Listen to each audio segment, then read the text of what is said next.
Hello and welcome to my show. This is called How to Make Ruby Red Grapefruit Juice Raspberry. First thing you gotta do is open up this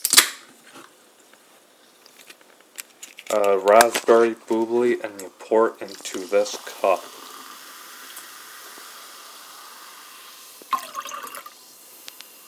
Then after that, you open up this Ruby Red Grapefruit Juice and you pour it into this cup. After that, close it up. And here is your Ruby Red Grapefruit Juice Raspberry. Bon appetit, enjoy, and it's ready to drink. Thank you and have a great evening.